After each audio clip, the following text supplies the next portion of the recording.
welcome to Inquisitive, the show which discusses issues on how to make the best of our technology. In this third episode of the 8-part 360 Tech Leadership series with General Robert Kibochi, Kenya's Chief of Defense Forces. As a follow-up to episode 2, this episode seeks to elaborate why the military does the things the way they do, and what the benefit there is, and what civilian managers can, and other people within the defense sector can learn from it. So the first entry question around this would be, what are the most important aspects of military culture, and how are they built and sustained? I think one of the key aspects of military culture is training.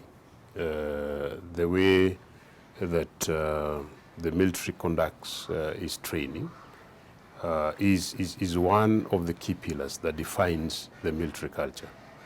To the extent that you are trained to be organized as an individual.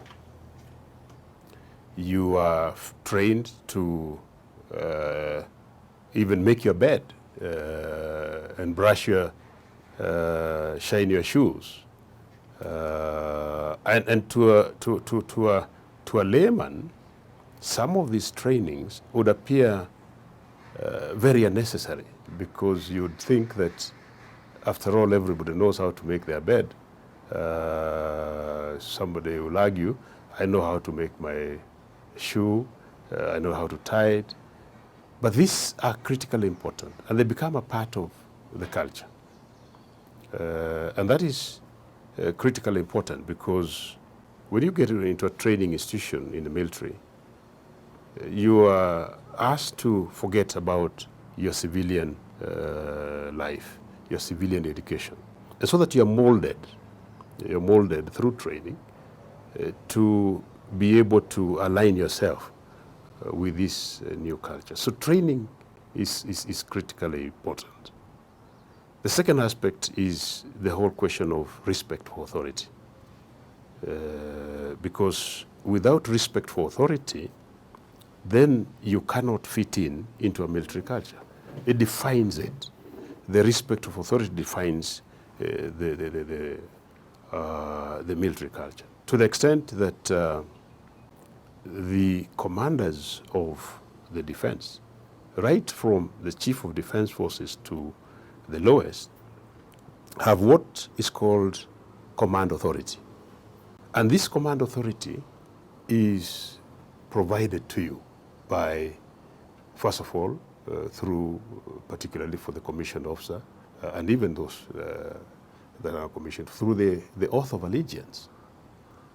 You know, when the commander-in-chief provides commission to commissioned officers, he says that he has commanded those under you, your subordinates, to respect you, because it's authority.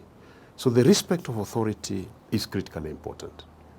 And anywhere where there is no respect for authority, there is certainly going to be disorder. So that is a critical pillar for the military. So we see a lot of drills and routines, as you've mentioned.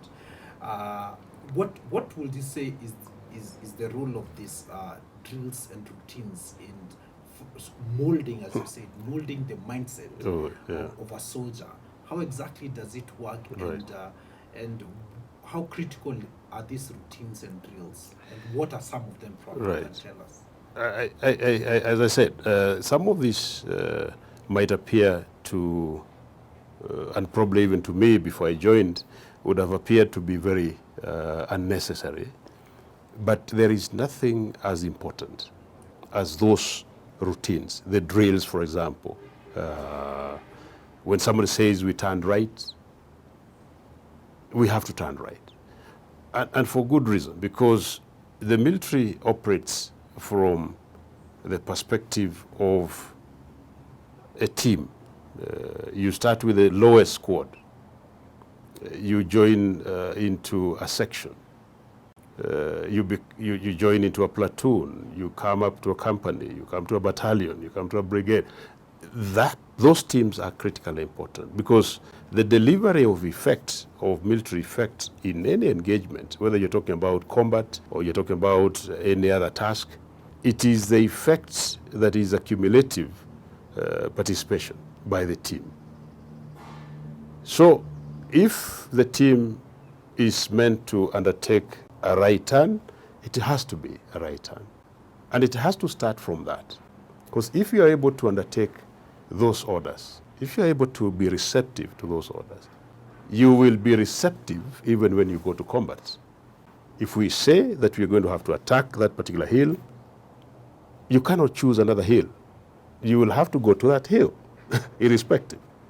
So it is so critical that you start by those drills, and by those drills, you build into now a cohesive capability that is able to deliver defense and security. Oh, wow. So a cohesive capability delivered by a cumulative participation of your soldiers. So that's very, very insightful.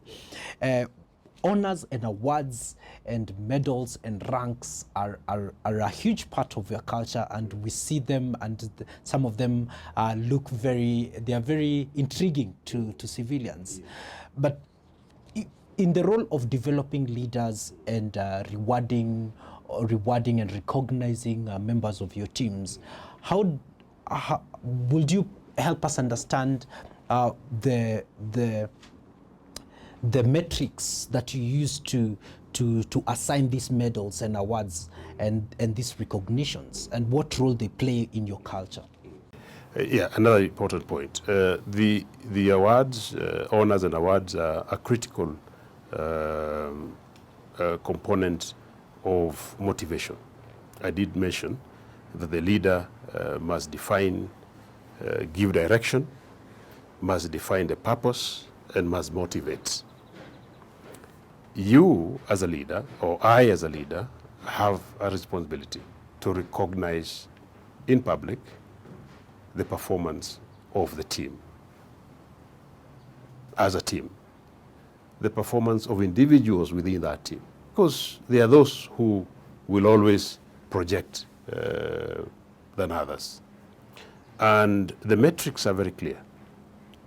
That if, for example, we were operating in Somalia, and a soldier who happens to have been part of a team of 12 projects himself, and they've done that.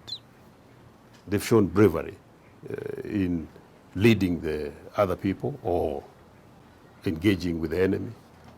It is recognized from that level.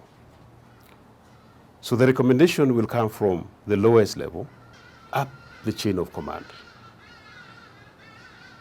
And the citations will be done on exactly what anyone has done, including those who die in action.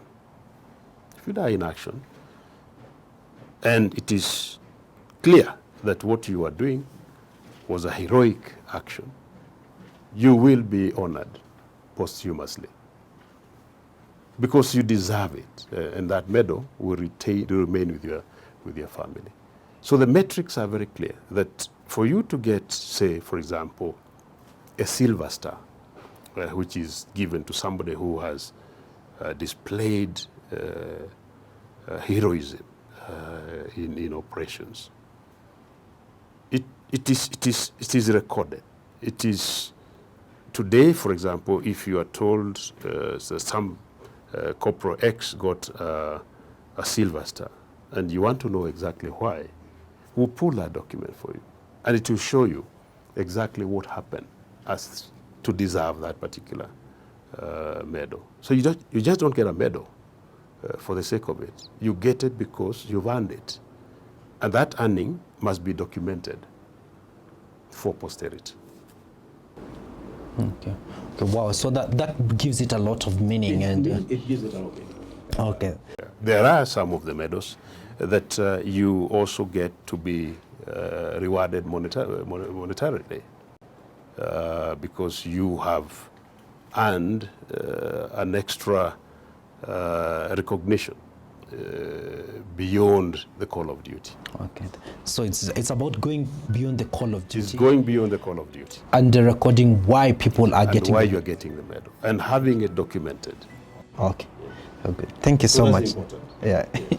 Yeah. So we've come to the end of the third episode, and what we're learning is that the discipline is at the heart of the military culture, and so join us in the next episode, the fourth one, where we will delve into character development within the military and what civilian technology leaders can learn from it. Thank you very much.